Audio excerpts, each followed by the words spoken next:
오늘부터는 이제 빌립보서 성경의 말씀을 함께 나누겠는데요. 우리가 아는 대로 빌립보서 성경은 로마 감옥에서 쓴 책, 옥중서신이다 이렇게 말합니다. 네 가지 옥중서신이 있죠. 빌립보서, 에베소서부터죠. 에베소서, 빌립보서, 그 다음에 골로새서, 그 다음에 빌레몬서, 에빌골몬 이렇게 하는데, 그렇게 네 개의 책을 옥중서신이다 이렇게 말을 합니다. 여러분들이 이제 빌립보라는 지역을 우리가 사도행전에서 공부했는데 잊어먹을 수 있을 것 같아서 다시 한번 지도를 보여드립니다. 빌립보서가 기록된 이 보내진 편지, 빌립보라는 지역이 저 꼭대기에 있죠. 마게도냐. 자, 우리가 아는 대로 사도행전 16장에서 나왔습니다. 사도행전 16장에서 자, 바울이 지금 빌립보라고 하는 지역에 가기 전에 그 앞에 드로아라고 있었죠. 드로아. 거기서 환상을 봤어요. 아시아로 가고자 했는데 마게도냐 사람들이 두 손을 들고 와서 우리를 도우라. 우리를 도와주세요. 마게도냐 사람들이 다시 말해서 여러분 드로아가 있는 그 건너편 전체가 마게도냐라고 하는 유럽입니다. 유럽의 첫 번째 관문, 첫 번째 도시가 성이 뭐냐 하면은 빌립보입니다. 빌립보. 바로 마게도냐 사람이 도와달라고 하는 그 환상을 보고 그래서 지금 빌립보라고 하는 지역에서부터 선교 사역을 하게 된 것이지요. 여러분 그런데 환상을 보고 처음 가서 선교한 지역에 가자마자 어려움을 당했지요. 루디아라고 하는 여인의 집에 기도처를 두고 거기를 왕래할 때에 점치는 사람에게 속한 한 여인이 있었지요. 그 여인이 아무튼 방해를 하는 거죠. 귀신 들려가지고 방해를 하는 거예요. 그래서 귀신을 쫓아냈더니 점을 못 치게 돼서 그 사람들이 이 바울을 붙잡고 감옥에 집어넣었어요. 그때 바울이 찬송하고 기도하더니 죄수들이 듣더라. 그래서 사도행전 16장 31절 주 예수를 믿어라 그리하면 너와 내 집이 구원을 얻으리라. 이 말씀이 나온 곳이 바로 빌립보에서 그 사건이 있었고 말씀이 거기 있었고 바울이 정말 잊을 수 없는 그 지역이 빌립보입니다. 자, 오늘 이 빌립보 교회는 그래서 루디아라고 하는 여인으로부터 시작이 되고 또 바울이 이렇게 2차 전도여행을 다녀간 이후로 교회가 아주 성장하고 부흥을 하고 특별히 바울에게 아주 물질적으로도 많은 이런 도움을 준 교회예요. 그래서 우리가 오늘 말씀에도 보게 되면 빌립보 교회는 어떤 교회인가 보니까 바울이 기쁨으로 기도하는 교회. 자, 여러분 오늘 말씀의 4절을 제가 잠깐 보니까 간구할 때마다 너희 무리를 위하여 기쁨으로 항상 간구하면, 누구를 위해 기도하면은 항상 눈물부터 나오는 사람도 있잖아요. 그렇죠? 누구 생각하면 기도하면은 항상 마음이 편치 않고 힘든 그 경우도 있고, 또 어떤 분은 생각하면 너무 감사할 게 많고 또 기쁨이 많은 바로 빌립보 교회가 바로 그런 교회였다라고 하는 것입니다. 여러분 우리 교회도 생각하면 기쁨이 넘치는 교회가 되기 바랍니다. 소망이 넘치고 또 우리 교회는 늘 누구 생각하면 다 기쁨이 넘치는 그런 성도, 그런 교회. 오늘 바울이 빌립보 교회의 기쁨을 소개하고 있는데 빌립보서의 주제가 뭐냐면 기쁨이에요. 따라합시다. 기쁨. 바울이 감옥에 있지만 이 책은요 주 안에서 기뻐하라. 다시 말하노니 기뻐하라. 기쁨이 가득한 책이. 여러분 다시 말해서 고난 중에 기뻐할 수 있는 기쁨이 진짜 기쁨인 줄로 믿습니다. 그것은 내면의 기쁨이요, 영혼의 기쁨이요, 영적인 기쁨이요, 하나님이 주신 기쁨인 줄로 믿습니다. 자, 바로 바울은 이런 기쁨을 가지고 또 빌립보 교회에 편지하면서 너희는 나의 기쁨이라고, 나의 멸관이라고 이렇게 칭찬을 하고 있지요. 자, 그 다음에 또 바울이 이 평가하고 기도하는 내용에 보니까 복음을 위한 일에 참여하는 교회였다. 바울이 복음을 위해서 열심히 복음을 위해서 수고할 때마다 이 복음을 돕는 자리에 누가 있었느냐 하면은 이 빌립보 교회가 있었다. 또 더 나가서 은혜에 참여한 교회였다. 은혜로운 일에 참여하는 교회. 항상 은혜로운 일에 앞장서고 은혜로운 일에 참으로 물심양면으로 다 도와가면서 참여했던 교회가 바로 이 빌립보 교회라고 칭찬을 하면서 우리 빌립보서 우리 뒤에 보게 되면 그 말씀이 나와 있어요. 한번 볼까요? 빌립보서 4장 15, 16, 18절 말씀을 보겠습니다. 같이 시작. 빌립보 사람들아, 너희도 알거니와 복음의 시초에 내가 마게도냐를 떠날 때에 주고받는 내 일에 참여한 교회가 너희 외에 아무도 없었느니라. 데살로니가에 있을 때에도 너희가 한 번뿐 아니라 두 번이나 나의 쓸 것을 보내었도다. 내게는 모든 것이 있고 또 풍부한지라 에바브로 디도 편에 너희가 준 것을 받음으로 내가 풍족하니 이는 받으실 만한 향기로운 제물이요 하나님을 기쁘시게 한 것이라. 예. 자, 마게도냐를 떠날 때에도 또 물질을 보내줬고, 또 데살로니가 교회 거기 데살로니가에 있을 때에도 또 두 번 도와줬고, 그 다음에 나오는 말씀은 지금 로마 감옥에 있을 때 에바브로 디도 편에 또 쓸 것을 보내줬다라고 하는 것입니다. 예, 여러분, 우리가 복음을 전하는 선교사님들이 계신데 선교사님들은 돈이 필요할까요? 안 필요할까요? 잘 모르시나요? 거기도 사람 사는 데이기 때문에 돈이 필요하고 또 많이 먹여야지 또 교회에도 나오잖아요. 먹을 것도 주고 또 필요한 물질도 공급해주고 그래야 교회 나오고 입구멍이 열려야 또 마음이 열린다 그러거든요. 먹어야지 이렇게 마음을 열고. 옛날에 생각하면 알잖아요. 우리나라가 교회가 처음 들어올 때에 미군들이 와서 쪼끄려주고 교회 오면 선물 주고 그래서 교회가 시작이 된 거예요. 그래서 교인들이 나오게 되었고 사람들이 이제 믿게 되고 이렇게 선교사님이 있는 지역에는 물질이 많이 필요하다라고 하는 것입니다. 자, 그런데 중요한 것이 뭐냐면은 하나님이 따라합시다. 하나님의 사람들을 통해 채워주신다. 예, 이렇게 하나님의 사람들이 우리는 먼 곳에 나가 전하지 못하지만은 기도함으로도 돕고 또 우리가 또 필요한 물질을 보내고 헌금함으로 돕는 것이죠. 그래서 하나님이 보니까 오늘 빌립보 교회를 통해서 바울의 이 선교지에 다 필요한 것을 공급해 주시는 그런 역사를 볼 수가 있는 것입니다. 예. 제가 대학 다닐 때에 방학 되면 전도 여행, 그것은 그냥 전도 여행이 아니라 거지 순례 전도 들어보셨을 거예요 아마. 거지가 돼가지고 한 푼도 안 가지고 갈 때 차비는 물론 가져가죠. 차비만 가지고 가는.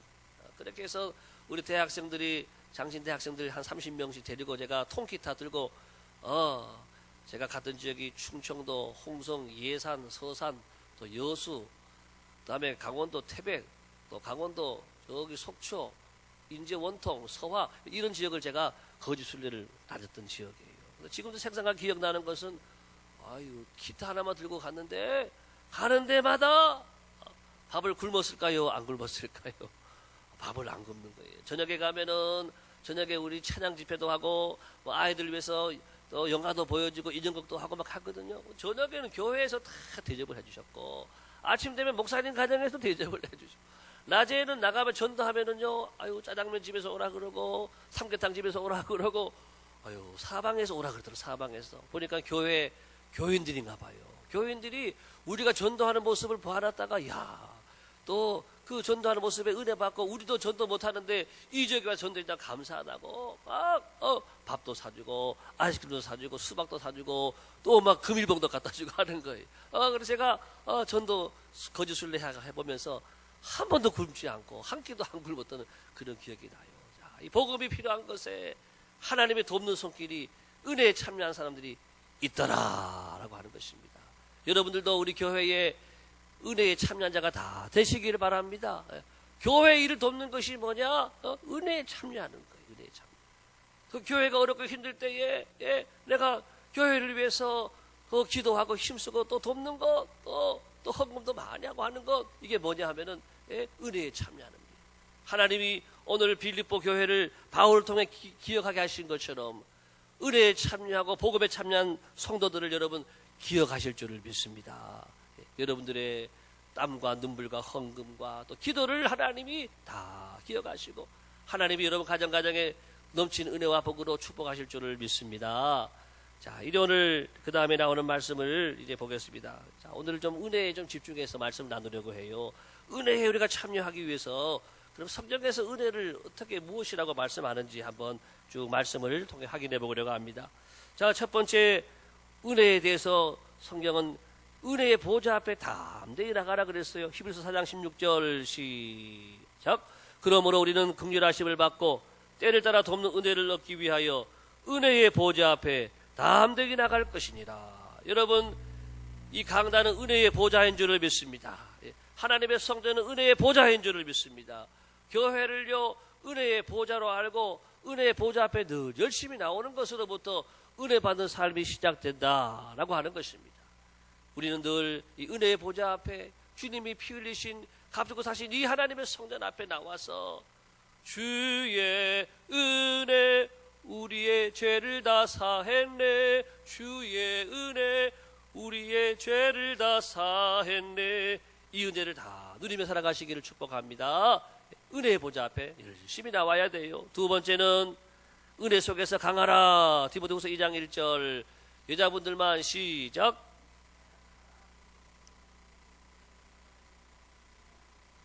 예, 은혜 속에서 강하라. 다시 말해서 은혜 받아야 강해진다라고 하는 것입니다. 성도는 왜 힘이 없냐? 아유, 교회에 갔다 왔는데 왜 힘이 없어? 은혜를 안 받아서 그래. 은혜를요. 은혜를 받으면 은혜를 입으면 강해지는 줄로 믿습니다. 하나님의 은혜, 말씀의 은혜가 있어요. 찬송의 은혜가 있어요. 기도의 은혜가 있어요. 어떤 분은 봉사하면서 은혜 받아요. 헌신하면서 은혜 받아요. 은혜가 여러분 충만하기를 바랍니다. 은혜가 넘쳐야지 이 기쁨도 넘치고 강하고 담대한 그리스도인으로 살아갈 수가 있다라고 하는 것입니다. 세 번째 보겠습니다. 은혜를 베풀며 살아라. 시편 112편 5절 시작. 은혜를 베풀며 구워주는 자는 잘되나니 그 일을 정의로 행하리로다. 우리는 그래서 은혜를 받기만 하는 것이 아니라 내가 받은 은혜를 나누는 거예요. 말씀의 은혜를 나누고 물질의 은혜를 나누고 또 사랑의 은혜, 섬김의 은혜, 내가 받은 은혜들을 가지고 자꾸 베풀고 나누는 삶을 살 것을 성경은 말씀하고 있습니다. 그 다음에 또 네 번째 보겠습니다. 은혜 위에 은혜를 누리라. 요한복음 1장 16절 시작. 우리가 다 그의 충만한 데서 받으니 은혜 위에 은혜라라. 예, 은혜에서 제일 좋은 게 뭐냐면은 한 번으로 끝나는 것이 아니라 은혜 위에 은혜. 여러분에게 은혜 위에 은혜가 임하기 바랍니다.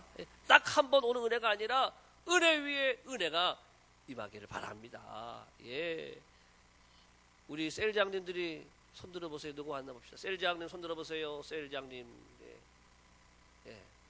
셀장님들이 아직 다 도착을 안 했는가요? 예. 셀장님들이 수요일 날 열심히 다 와서 은혜 받고 또 다 준비하고 해야 세일이 살아나요. 셀장님이 흐리멍텅하면은요, 세일도 흐리멍텅해져요. 예. 셀장님이 빠리빠리 하고 열심히 하면은 그 셀이 살아난다라고 하는 것이죠. 예. 셀장님들 열심히 내기를 바라고, 셀장님들이 먼저 우리가 은혜 받고, 예, 내가 충만하게 되면은 또 우리 셀원들도 은혜 위에 은혜가 될 줄을 믿습니다. 그래서 우리는 늘 이 은혜를만 받지 말고, 예, 여러분들은 은혜 위에 은혜 받는 사람이 돼서 더 큰 일 감당할 수 있기를 예수님의 이름으로 축복합니다. 자, 그 다음에 다섯 번째, 말도 은혜롭게 하라고 하는 거예요. 에베소 4장 29절. 자, 우리는 성도들은 은혜 뭉치가 되고 은혜 덩어리가 돼야 되는 거예요. 그래서 몸으로 은혜 가득해야 되는데 입에 나오는 말도 은혜롭게 하라고. 에베소 4장 29절 시작. 무릇 더러운 말은 너희 입 밖에도 내지 말고 오직 덕을 세우는데 소용되는 대로 선한 말을 하여 듣는 자들에게 은혜를 끼치게 하라. 예, 듣는 사람들, 내 말을 듣는 사람에게 아이고 은혜가 된다. 내 말 듣는 사람이 좋은 말이다, 좋은 생각이다. 참 그 말이 내게 힘이 됩니다. 그 말이 나한테 너무 감동적입니다. 너무 고맙습니다. 이런 살리는 말 하라고 하는 거예요. 살리는 말, 은혜를 끼치게 하라. 그래서 우리가 여러분 셀에서도 뭐를 나누느냐? 은혜를 나누시기 바랍니다. 네? 은혜를, 내가 받은 은혜를 나눠야지 은혜가 넘치는 거예요. 작년에 제가 많이 강조했던 말씀이 있는데 같이 읽어볼까요? 한번. 자, 말씀 보겠습니다. 문제를 시작. 문제를 나누면 은혜가 사라지고 은혜를 나누면 문제가 사라진다. 왜 은혜가 사라져 있는지 아세요? 자꾸 문제를 말하면은 거기는 은혜가 떠나게 돼 있어요. 은혜가 사라져요. 예. 반대로 은혜를 몇 번만 말해봐요. 좋은 거 은혜를 몇 번만 말해봐요. 그러면은 문제는 사라질 줄로 믿습니다. 이 법칙을 우리가 잊어버리면 안 되는 거예요. 예. 한국 교회가 지금 굉장히 어려운 교회들이 많아요. 신천지가 지금 CBS 해체하라고, CBS를 폐쇄하라고, 지금 막 데모하고 다니고, 지금도 저한테 엊그제도 막 책임하고 오고, 목사님들도 회개하고 신천지를 믿으라고 하는 거예요. 막. 예. 온 교회가 지금 막 몸살을 앓고 있어요. 신천지가 어떻게 교회를 흐트러는지 아세요? 예. 아유, 교회 가서 은혜가 안 된다. 그 말을 잘 하는 데가 신천지. 자꾸 가서 쑤시는 거예요. 사람들을, 성도들을 쑤시고, 아유, 왜 이렇게 이 교회 은혜가 안 돼? 우리 교회는 은혜가 안 되냐? 은혜가 왜 안 돼요, 은혜가? 예. 은혜 받을 준비가 안 되니까. 예. 뒤에 나오는 말씀 들어보세요. 우리가 은혜를 사모하는 사람은 은혜를 다 받게 되는 줄로 믿습니다. 예. 얼마나 수많은 은혜가 있는데 은혜가 안 된다, 안 돼. 그러니까 문제가 자꾸 생기는 거예요. 여러분, 이런 사단의 유혹의 말에 넘어가지 않게 되기를 바랍니다. 다시 한번 읽겠습니다. 시작. 문제를 나누면 은혜가 사라지고, 은혜를 나누면 문제가 사라져요. 문제를 나누지 말고 은혜를 나눠요. 은혜를. 그러면은 반드시 좋은 말 하면은 좋은 날이 온다 그랬습니다. 자, 이제 누구에게 은혜를 주시는지 한번 쭉 보겠습니다. 하나님이 은혜를 누구한테 주시는지 보세요. 자, 먼저 8가지인데 1번 하나님을 사랑하는 자. 출애굽기 20장 6절 시작. 나를 사랑하고 내 계명을 지키는 자에게는 천대까지 은혜를 베푸시느니라. 하나님을 사랑하고 하나님 말씀을 잘 듣고 하나님의 계명 말씀을 잘 순종하는 사람들에게 은혜를 베풀어 주시는 거예요. 여러분, 구약에 나오는 수많은 사건들 보게 되면 다 하나님을 사랑하는 사람들에게 은혜를 주시는 거예요. 그 다음에 두 번째 봅니다. 주를 두려워하는 자에게 은혜를 주십니다. 시편 31편 19절 시작.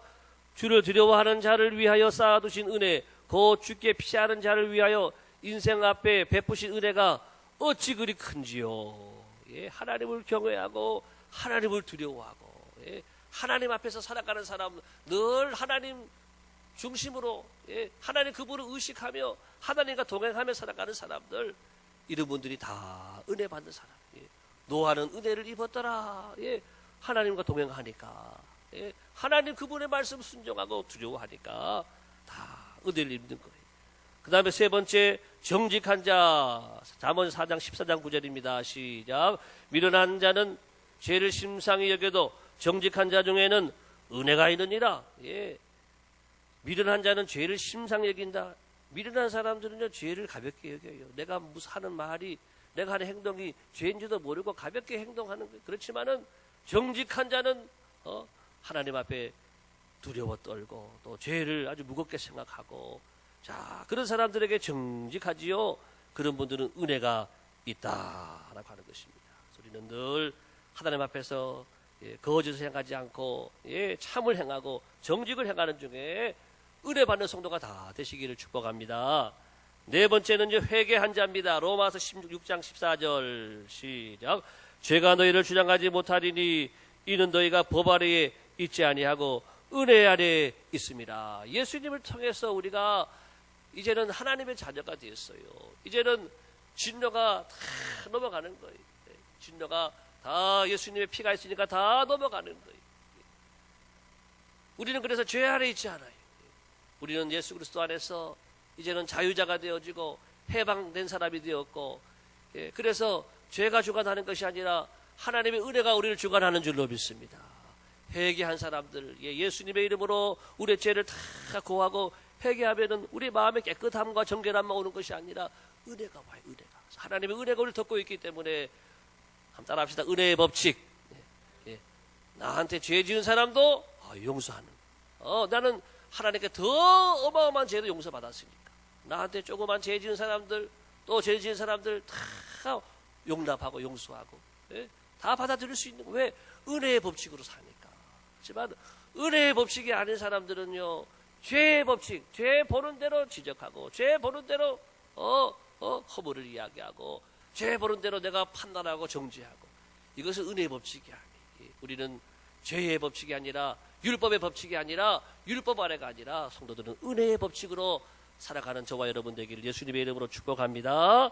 자, 우리는 은혜의 시대에 살고 있어요. 은혜의 법칙. 그 다음에 다섯 번째, 말씀을 듣는 자. 이사야 55장 3절입니다. 시작. 너희는 귀를 기울이고 내게로 나와 들으라. 너희의 영혼이 살리라. 내가 너희를 위하여 영원한 언약을 맺으리니 그 다윗에게 허락한 확실한 은혜인지라. 예. 자, 우리가 귀를 기울이고 주님 말씀을 들을 때에, 예, 우리 영혼이 살게 되고 또 은혜를 잊게 되는 거예요. 확실한 은혜를 다 잊게 된다라고 하는 거. 그래서 우리는 말씀을 들을 때에, 말씀을 듣는 자가 될 때에 하나님의 은혜가 우리에게 임하고 은혜로 살게 되는 것이죠. 여섯 번째입니다. 은혜 받을 만한 자에게 은혜 주신다 그랬어요. 출애굽기 33장 19절 남자분들만 시작. 여호와께서 이르시되 내가 내 모든 선한 것을 내 앞으로 지나가게 하고 여호와의 이름을 내 앞에서 선포하리라. 나는 은혜 베풀 자에게 은혜를 베풀고 긍휼히 여길 자에게 긍휼을 베푸느니라. 하나님이 여러분 교만한 자에게 은혜를 베풀까요? 하나님이 사람 죽인 사람에게 은혜 베풀까요? 예. 물론 뭐 전체적으로는 은혜 베풀 수 있지만, 그렇지만 은혜 베풀 자, 은혜 받을 만한 사람에게 은혜 베풀고 또 긍휼을 베풀 만한 사람에게 긍휼을 베푼다. 그래서 우리가 우리의 죄도 회개하고 우리가 겸손의 자리에, 정직한 자리에, 또 주님의 말씀을 듣는 자리에 가야 은혜 받을 만한 자가 돼야 은혜를 받게 된다라고 하는 것입니다. 그 다음 일곱 번째입니다. 두 개 더 남았습니다. 일곱 번째, 겸손한 자. 야고보 4장 6절 시작. 그러나 더 큰 은혜를 주시나니 그러므로 일러스되 하나님이 교만한 자를 물리치시고 겸손한 자에게 은혜를 주신다 하였느니라. 겸손한 사람은 은혜가 그냥 오는 거예요. 겸손한 사람들은 불평할까요? 아유, 감사한 거예요. 내가 한 끼만 먹어도 감사하고, 내가 작은 집에 살아도 10평 집에 살아도 겸손하니까, 아유, 하나님 나 같은 죄인이 어떻게 여기 살게 하셨습니까? 감사한 거죠. 예. 우리가 마음을 낮추고 겸손하게 되면은요, 다 감사함으로 받을 수가 있어요. 그런 자에게 하나님은 내 믿음이 크다 그러면서 은혜를 주시고 더 큰 은혜를 주신다라고 하는 것입니다. 마지막 여덟 번째입니다. 누구에게 은혜를 주시느냐? 사명자에게 은혜 주셔요. 고린도후서 9장 8절 시작. 하나님이 너희 모든 은혜를 너에게 넘치게 하시나니 이는 너희로 모든 일에 항상 모든 것이 넉넉하여 모든 착한 일을 넘치게 하게 하려 하심이라. 예. 하나님이 여러분 일꾼들에게, 사명자들에게 은혜를 주셔요. 왜? 은혜 받아야 일할 수 있으니까. 은혜 받아야지, 예, 우리가 모든 것에 넉넉하여서 더 넘치게 일할 수 있고 더 잘 일할 수 있기 위해서, 더 크게 우리가 쓰임 받을 수 있게 하기 위해서 사명자들에게 은혜를 주신다. 다 같이 따라합시다. 주여 내게 은혜를 주옵소서. 내게 은혜를 주옵소서. 예, 여러분들을 늘 힘들 때마다 하나님의 집에 나와서 두 손 들고 주여 내게 은혜를 주옵소서. 주여 내가 은혜 없이는 죽습니다. 주여 내게 은혜를 베풀어 주옵소서. 기도하시기를 바랍니다. 우리는 교회 일꾼이 이름만으로 할 수 있는 게 아니에요. 은혜 받아야 할 수 있고 하나님 능력 주셔야 이 일을 감당할 수 있는 줄로 믿습니다. 그래서 은혜 받고 충성하는 저와 여러분 되기를 축복합니다. 자, 이제 점검상 하나만 보겠는데, 은혜의 장애물이 뭔지 아세요? 여러분에게 은혜를 빼앗아가는 것이 뭐냐? 은혜를 아무리 열심히 하려고 해도 여러분 은혜 받으려고 해도 이게 들어오면 은혜를 못 받게 돼 있어요. 이게 뭐냐? 따라합시다. 죄. 죄가 들어오면 은혜는 막히는 거예요. 죄가 우리 안에 가득 차면은 은혜의 문이 닫혀버리는 거예요. 그래서 죄를 우리가 회개해야 은혜가 온다 그랬어요. 그 다음에 유혹. 예. 우리가 수많은 유혹들이 우리에게 마음에 온단 말이지요. 그 유혹에 우리 마음이 점령당하게 버리면은 은혜는 떠나가 버리는 거예요. 그래서 여러 가지 물질의 유혹도 있고, 또 명예와 또 세상의 유혹도 있죠. 자랑의 유혹도 있고, 또 성적인 유혹도 있겠고, 수많은 유혹들을 우리가 잘 이겨내야지 은혜 안에서 거하게 된다. 그래서 유혹을 이겨내야 돼요. 마지막 세 번째는 마귀. 예. 이 두 가지를 주는 것이 마귀지요. 마귀가 우리의 마음을 지배하는 순간 은혜는 떠나가는 거예요. 마귀가 지배했는지 안 지배했는지 어떻게 알아요? 우리 얼굴 보면 알아요. 얼굴이 늘 밝고 빛나고 하는 사람들은 천국이 오는 거예요. 그렇지만은 마귀가 지배했으면 얼굴이 밝을 수가 없어요. 기쁠 수가 없어요. 그래서 늘 우리 얼굴에 여러분 성령이 우리를 지배하여서 좁은 길을 걸으며 밤낮 기뻐하는 저와 여러분 되기를 축복합니다. 좁은 길 갈 수 있어요. 험한 길 갈 수 있어요. 인생이니까. 그렇지만 우리 주님이 거기 계시거든요. 성령님 우리와 함께 계시니까 밤낮 기뻐할 수 있는 우리 모두가 되기를 예수님의 이름으로 축복합니다. 이제 21페이지 다 같이 일어서서 읽겠습니다. 일어서서 읽고 기도하겠습니다. 시작. 죄가 아닌 은혜에 참여하는 교회가 되게 하소서. 오늘 빌립보 교회처럼 은혜에 참여하는 교회가 곧 되고 은혜에 참여하는 성도가 되시기를 축복하며 찬송가 302장 찬송하겠습니다.